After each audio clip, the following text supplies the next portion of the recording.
Hi everyone, and welcome to another episode of Left Off the Mat. We've got another great one for you today. I'm starting here in the kitchen with a tweak on a family classic, a dish that my kids love. Bolognese and probably tacos, the two most ordered meals in my family. So I'm going to show you how to do bolognese. But when you have to cook bolognese a couple of times a week, you find ways of sort of changing it and tweaking it a little bit. So I'm going to show you how to do that. Got my water started. I need that to be boiling for my pasta to go into. Like I always say, lots of salt in your water. It should taste of the ocean because pasta is a dehydrated product. As it takes on that water, you want to make sure that water is seasoned. So the pasta then is seasoned. So it's not salt sitting on the outside of your food. You want salt on the inside of your food. All right, so this tweak is chicken bolognese. Something that, most people, if you're making a traditional bolognese, you're doing pork and beef, and traditionally it's pork and veal. But chicken is a fantastic substitute for bolognese. All right, to start that off, two types of garlic here. I'm using fresh garlic, which I'm going to use 1 clove and some onion to start building the framework of the flavour. But then I'm also going to use some dried garlic as well. It's always good to have, I think, dried garlic. So this here, dried garlic flakes, always good to have it in the pantry. Adding a few of these dried garlic flakes to a dish really does lift the flavour. So I'm going to use that as well. Just dice my onion. You could slice your onion if you wanted to. It depends purely on what sort of texture you want from your onion.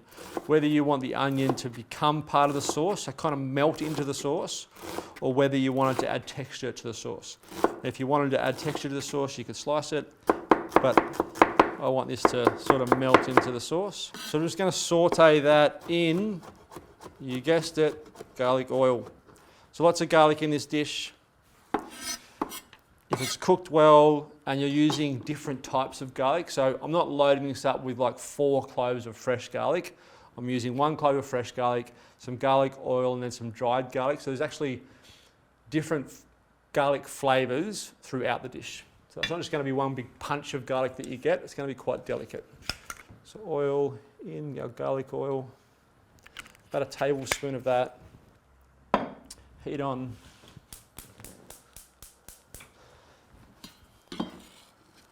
Onion and garlic in, unless you're trying to get sort of that Maillard effect that I've talked about before, which is that caramelization of things. If you're cooking steak, lamb, red meat, even chicken, I always think it's best to start with a cold pan because it helps you coax more flavour out of whatever it is that you're cooking. So I'm going to saute that for about 5 or 6 minutes, and then our chicken mince will go in.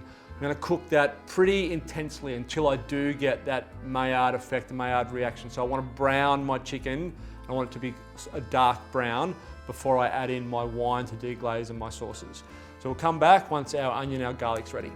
The pasta's gone in, I've deglazed my mince. So I've probably got 8 minutes to bring the dish together now because I want to drag the pasta straight from the pot into the pan.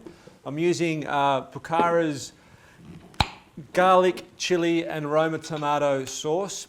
If you're trying to think of what it would be like, it'd be like an arrabbiata, which is a classic Italian sauce, which is chili based. Arrabbiata meaning angry, fierce. That comes from the addition of the chili.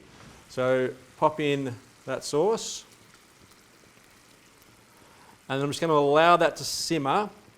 And this is where my other garlic goes in. So my dehydrated or dried garlic. I'll pop a teaspoon of that in. Much more mild than fresh garlic is. Still, it's hard to sort of explain. It's still an intense flavour, but it's a softer. So I guess mild isn't the right word. It's intense, but it's a soft, gentle intensity, if that makes sense. It's really hard, unless you've tried it, it's really hard to explain. I guess the best way is if you say it's a rich garlic flavour, it's quite deep.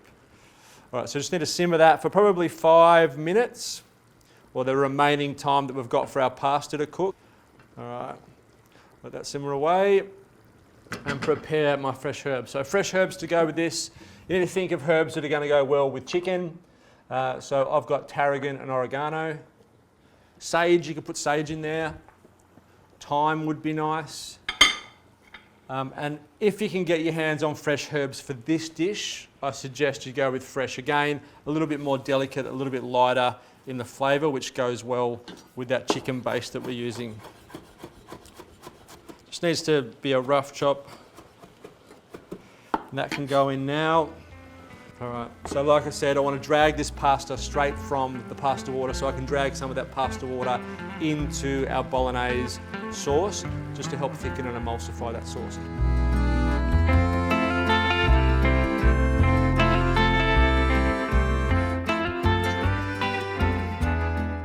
After dragging that pasta in there with some pasta water, I added probably a quarter of a cup of pasta water in there as well, cooked it for another 2 or 3 minutes, and now it's ready to plate. So that pasta water is really important. You need to add that pasta water so that everything sticks together. The sauce is the thing that we really enjoy here in Australia. And then finish, I've added no salt to that. So the seasoning, like I said, is going to come from this salty cheese, so the pecorino. So grate that on top. So good coverage all over our spaghetti. For someone like me who has to cook spaghetti bolognese twice a week because my kids love it, that's a way of keeping it a little bit interesting, introducing the kids to different things in their bolognese, but as a sort of base bolognese dish, something a little bit different to the classic sort of pork and veal bolognese. I reckon it's a great one that comes together in 20 minutes and you end up with lots of flavour. So I'm really happy with that.